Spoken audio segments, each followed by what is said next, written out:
Foi uma vergonha o que eu vi ontem na sede do STJD. E não me refiro ao resultado do julgamento, e sim como as coisas se desenvolveram. O desenrolar do processo. O presidente do STJD vai falar aqui nesse vídeo, numa entrevista produzida pelo companheiro Wellington Campos. Vou dar outras notícias importantes também para você, torcedor vascaíno. Beleza pura? Que bom ter você de volta aqui no meu canal, que a cada dia cresce graças ao seu like.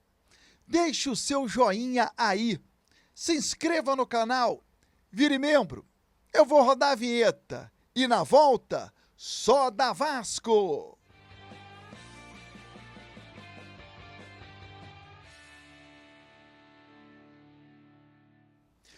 Vinheta rodada, o tempo que você teve de se inscrever no canal. Se inscreva agora, deixa o seu like, me ajuda, é de graça. Muita gente acompanha o vídeo, mas esquece de deixar o like, é muito importante para mim.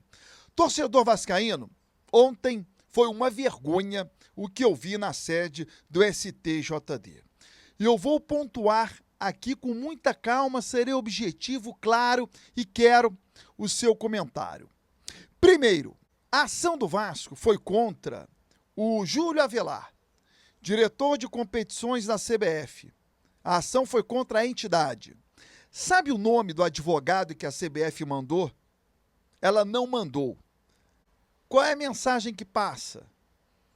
Que ela já sabia do resultado do julgamento. É claro, senão ela mandaria um advogado. Não mandar advogado para debater é porque ela não estava preocupada com o resultado. Ela já sabia de antemão o que iria acontecer. Então, nem vou mandar advogado.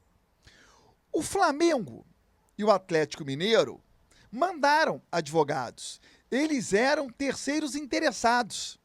O primeiro interessado não mandou, que era a CBF. Atlético Mineiro e Flamengo mandaram advogados. E eles advogaram para a CBF. E não por eles. Eles advogaram para a CBF. Foi visível. Você olha lá a defesa deles, não porque a CBF, não porque a CBF, não porque eu acho que a CBF. Em nenhum momento o Flamengo falou do Flamengo.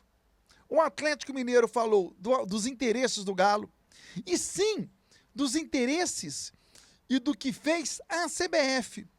Ora, bolas, senhores. Se nem a CBF se defendeu, como é que outro irá defendê-la? Mas foi isso que aconteceu. Já já o presidente do STJD vai falar aqui. A maior vergonha de todas. O relator do processo, o primeiro a votar, veio com o voto escrito de casa. Ele leu na hora o voto. Ele já veio com o voto preparado. Ou seja, uma vergonha para todos os advogados. Não adiantou de nada os questionamentos dos advogados de Vasco, Corinthians e nem de Flamengo e Atlético Mineiro, porque o voto já veio pronto. O voto já veio de casa. Uma vergonha. Era melhor ele falar, olha, vocês não precisam falar aqui em plenário não, tá? Porque o meu voto tá pronto. Eu já trouxe o voto de casa. Eu vou ler meu voto aqui.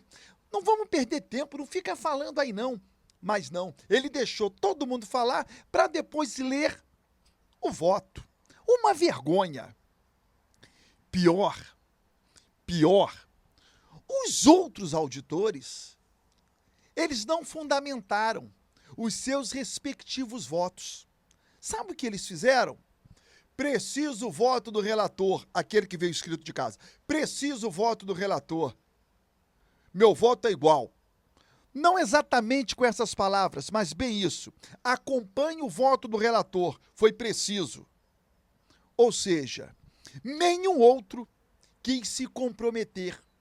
Nenhum outro relator quis fundamentar os motivos de acompanhar o voto do relator. Ir contrário, nem pensar. Nem pensar.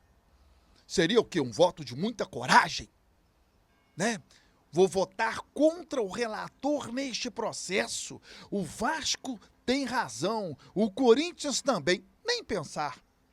Então, para não se comprometer, Todos eles fizeram o quê? Voto com relator. Basta. Correto voto. Pronto. Somente isso. Uma vergonha, lamentavelmente. Bom, o presidente do STJD foi ouvido pelo companheiro Wellington Campos. O que vemos no caso da alteração de datas é que, naturalmente, como confronta interesses de clubes, existe consternação de um ou outro lado, mas, a bem da verdade, a competência, o ofício da Justiça Desportiva não é fazer juízo de valor de quem tem razão em relação às várias camadas de complexidade, de interesse dos clubes, se prestigia uma ou se prefere ou pretere outra competição. O fato é que aqui ao pleno do STJD cumpre e cumpriu nesta manhã e nesta tarde analisar a legalidade dos atos, que se confirmou também a unanimidade do pleno no sentido de reconhecer a competência da entidade de administração máxima do futebol, que é a CBF, a prerrogativa e a atribuição de definir seja o calendário base, seja a tabela básica, quanto a tabela detalhada da competição. Nesse sentido, estão mantidas as datas conforme publicação do Departamento de Competições da CBF e teremos aí uma próxima semana bastante cheia de bons confrontos, tanto no Campeonato Brasileiro quanto na Copa do Brasil. Eu quero o seu comentário, por favor, deixe o seu comentário aqui. Para finalizar, torcedor vascaíno, ingressos para Vasco e Atlético Mineiro começarão a ser vendidos nesta segunda-feira. Fique atento. Vasco e São Paulo, em Campinas, terá sim a presença da torcida do Vasco. No primeiro momento, o Ministério Público de São Paulo pediu torcida única, mas teremos a presença da torcida do Vasco. Hoje teremos a rodada de abertura da NBB, né? O Novo Basquete Brasil.